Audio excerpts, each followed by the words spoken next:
নির্বাচনী প্রচারে ঝড় তুলেছেন পুরুলিয়া জেলার বান্দোয়ান বিধানসভার বিজেপি প্রার্থী লব সেন বাসকে। প্রতিদিনের মতন আজকে জনসংযোগ কর্মসূচি করেন বড়ু থানার মানবাজার 2 নম্বর ব্লকের আক্রো বড়কদম অঞ্চলের আগুইবিল, আক্রো, তালপাতা, জয়পুর, হাতিরামগোটা প্রভৃতি গ্রামে। প্রচার মিছিলে ভিড় ছিল চোখে পড়ার মতন কর্মী সমর্থকদের। আমরা জয়ের ব্যাপারে 100% আশাবাদী। বান্দোয়ান এলাকায় কি কি সমস্যা রয়েছে যেগুলো নিয়ে আপনারা? প্রচণ্ড সমস্যা হচ্ছে, প্রচণ্ড সমস্যা।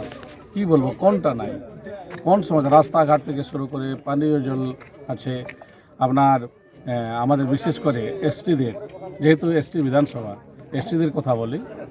এসটিদের আমাদের এসটি সার্টিফিকেট হচ্ছে, তার জন্য যিনি এখানে বিধায়ক আছেন তিনি একটা কথা বলেন, হোস্টেল বন্ধ আছে।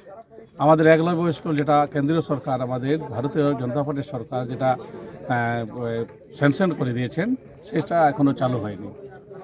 এমনকি গ্রামে গঞ্জে আদিবাসীদের অনেকে পেনশন পায়নি, যেটা ভারতীয় জনতা পার্টি শুরু করেছে পেনশন দেওয়ার, সেটা পায়নি। এবং আবাস যোজনাও পায়নি। একজন নেতা 2-3টা করে আবাস যোজনা পেয়েছেন। প্রচণ্ড সমস্যা আছে এই এলাকায়। আপনি একজন শিক্ষক এবং শিক্ষকরা উচ্চশ্রী পোর্টালের মাধ্যমে চলে যাচ্ছে, স্কুলগুলো প্রায় শূন্য হয়ে যাচ্ছে। শিক্ষক কি বলবেন বা কতটা আপনি এই বিষয়ে লড়াই করবেন? দেখুন, তৃণমূল যা করেছে ওটা তো আমার বলার বিষয় নেই। শিক্ষক শূন্য করে দিয়েছেন, স্কুলগুলো বন্ধ হয়েছে, ওটা তো সবাই জানেন, ওটা আপনারা সবাই জানেন। কিন্তু ভারতীয় জনতা পার্টি হলে এটা বলে দেব যে শিক্ষক নিয়োগ হবে, চাকুরিজীবী যারা আছেন তাদের যেটা বেতন, তাদের বেতন বাড়বে। আর বিশেষ করে গ্রামাঞ্চলে যে বিদ্যালয় আছেন সেই বিদ্যালয়গুলোতে পঠন পাঠন ভালো হবে। জঙ্গল ধ্বংস হয়ে যাচ্ছে, পাথর চুরি হয়ে যাচ্ছে, এই বিষয়ে কি বলবেন? দেখুন, এই বিষয়ে বলার কিছু নেই। যিনি সরকারে আছেন তিনি এসব করছেন। তাদের যে বড় বড় নেতারা, তারা কাটমানি খাচ্ছেন এবং এইসব করছেন। আমরা ভারতীয় জনতা পার্টি এলে এবং আমি যদি বিধায়ক হতে পারি, এই ব্যাপারে আমি দেখব।